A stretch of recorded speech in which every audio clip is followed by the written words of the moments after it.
Nous allons clôturer cette séquence avant la synthèse de la journée en accueillant, elle a été assidue toute la journée, Madame Anne-Désirée Oluto, ministre de l'Environnement de la Côte d'Ivoire, ministre de la Salubrité, de l'Environnement et du Développement durable.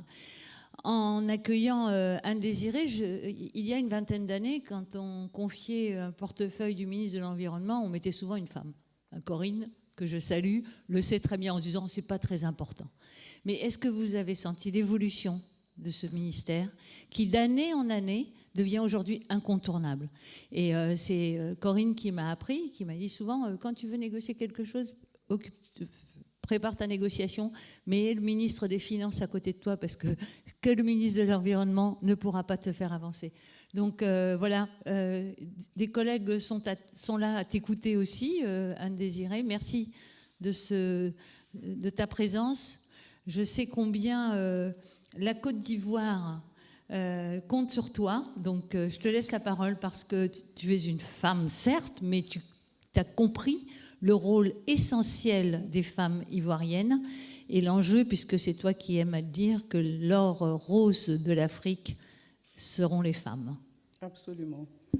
Merci Michel pour cette belle introduction. Je voudrais d'entrée te remercier pour cette invitation, remercier également la Fondation qui nous associe à cette importante tribune à laquelle j'ai tenu particulièrement à être, même malgré la période de vacances en Côte d'Ivoire.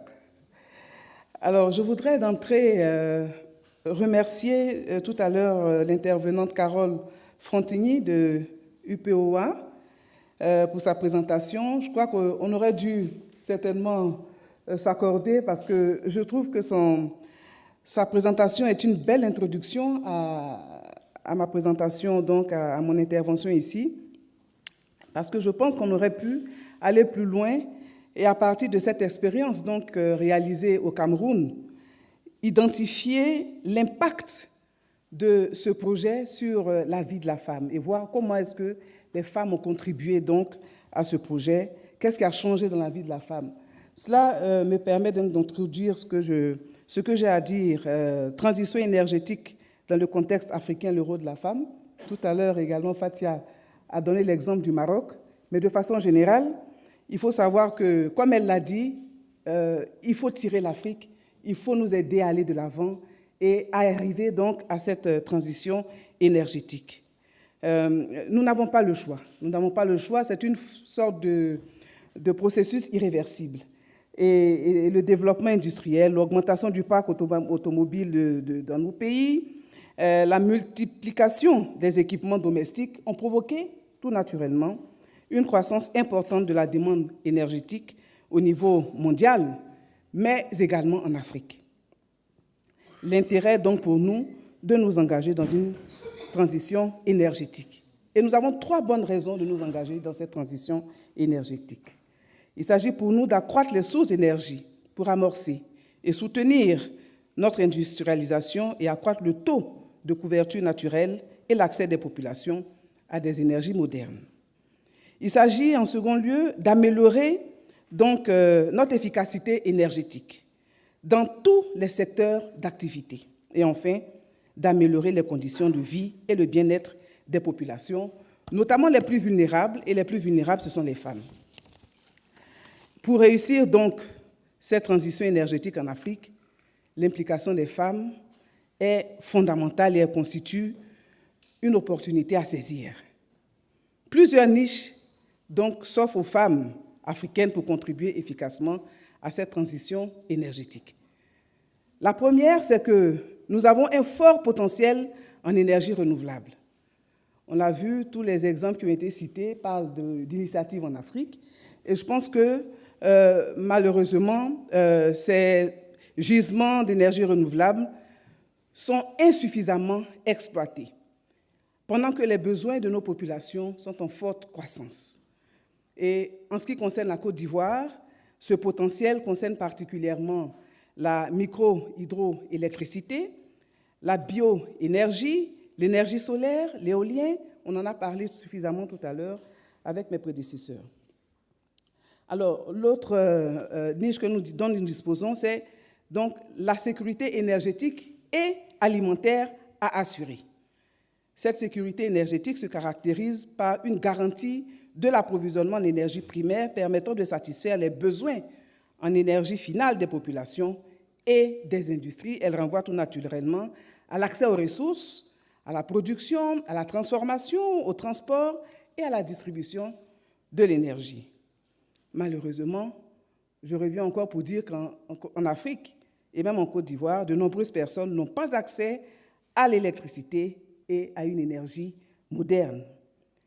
Il nous faut également des conditions de vie améliorées pour nos populations et cela m'envoie également à aborder la question des emplois et des revenus pour les jeunes.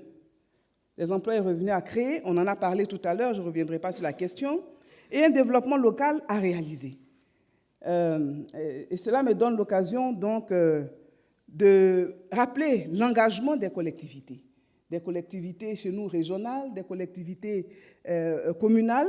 On a entendu ce matin donc le maire et le député donc dans leurs interventions. En ce qui concerne la Côte d'Ivoire, l'Association des régions et districts de Côte d'Ivoire, l'Union des villes et communes de Côte d'Ivoire ont des projets et des programmes partagés avec le gouvernement et agissent dans le cadre de la décentralisation pour, à travers donc cette dynamique de transition énergétique, donc procéder au développement local. Alors, après avoir entendu ce que je viens de dire, quels sont les bénéfices tirés de la transition énergétique par les femmes? C'est ce qui les emmènera naturellement à s'impliquer et à dire c'est d'abord notre affaire. Les bénéfices tirés donc de la transition énergétique sont multiples. Le premier bénéfice, c'est la réduction de la pénibilité du travail et des risques sanitaires liés aux activités domestiques. Tout à l'heure, Fatia en a parlé brièvement, mais pour dire que ce sont essentiellement les femmes et les enfants qui bénéficient de la sécurité et de la réduction de la pollution offerte par l'utilisation, par exemple, des foyers améliorés. Les femmes en Afrique ont toutes, pratiquement, notamment en milieu rural, la même difficulté: chercher le bois de chauffe, produire l'électricité, l'énergie, pour leur famille, garantir le bien-être des familles. Tout cela repose donc sur la femme qui le fait dans des conditions extrêmement difficiles. Le second bénéfice, c'est l'autonomisation et l'émancipation de la femme. Les femmes constituent cette masse critique de population non alphabétisée.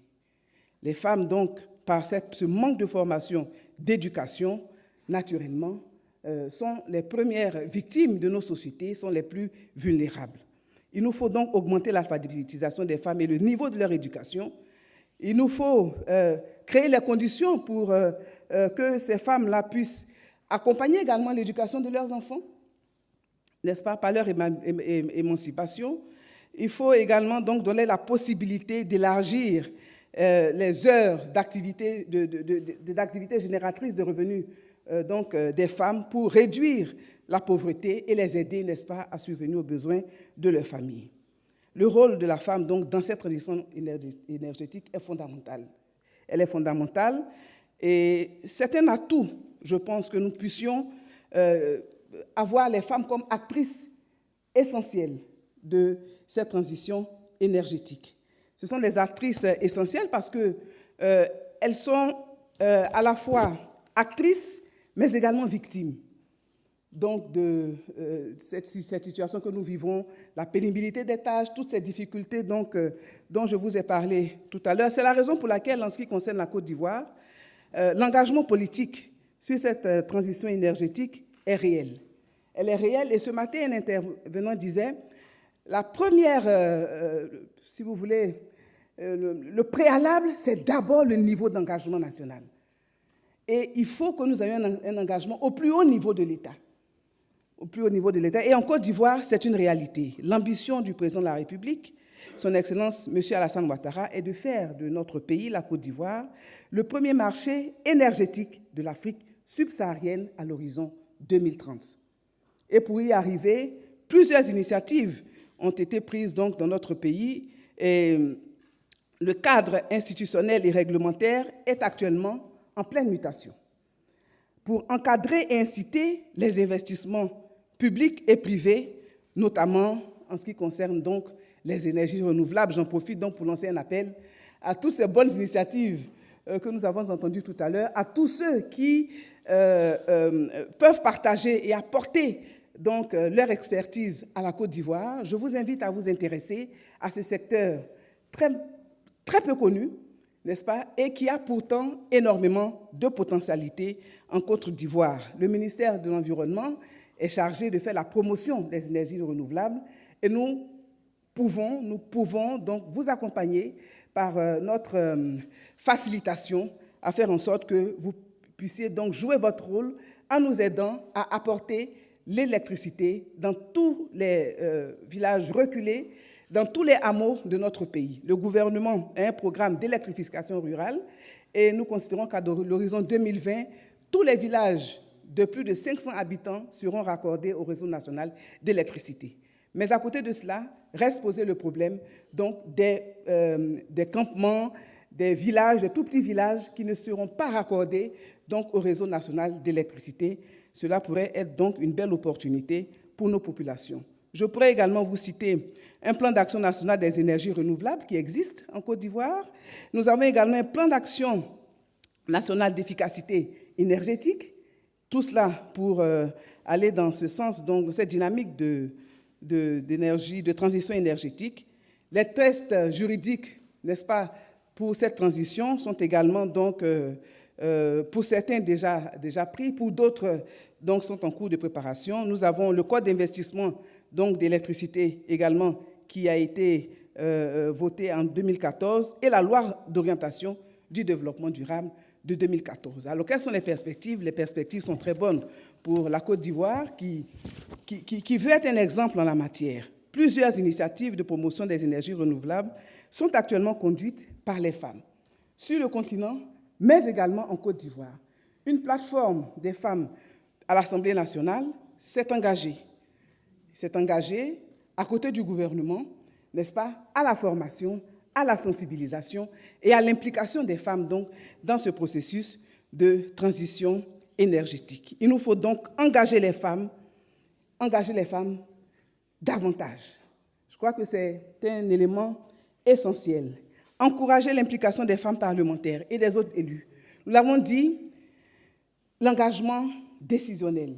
Cela passe également par une forte participation des femmes au niveau des décisions, à l'Assemblée nationale, au gouvernement, dans les autres sphères de décision, mais dans un cadre concerté, de solidarité, d'engagement, agissant, ensemble, aux côtés des hommes, pas pour combattre, mais ensemble, pour nous serrer les coudes et faire en sorte que la femme puisse jouer son rôle. Mettre la femme au cœur du développement, c'est une des priorités du gouvernement. Et je pense que investir dans la femme permettra à la femme donc de participer, d'être un acteur fondamental, de jouer son rôle, de prendre donc ses responsabilités et de faire en sorte que cette transition énergétique en Côte d'Ivoire et en Afrique soit une réalité. Cette transition énergétique, si nous y arrivons, si nous la réussissons, nous arriverons donc, pour notre part, à réduire le taux de pauvreté, à aider à l'éducation des femmes, des enfants et de façon globale à relever le niveau d'éducation des populations, à améliorer les conditions de vie de nos populations et naturellement, je pense que cela nous aidera à obtenir notre ticket de pays émergents à l'horizon 2020 et après. La Côte d'Ivoire sera donc, je pense, avec les pays d'Afrique, un modèle en la matière pour faire en sorte que nous puissions montrer l'exemple et dire qu'ensemble, nous pouvons y arriver et avec les femmes, on y arrivera assurément. Je vous remercie de votre aimable attention.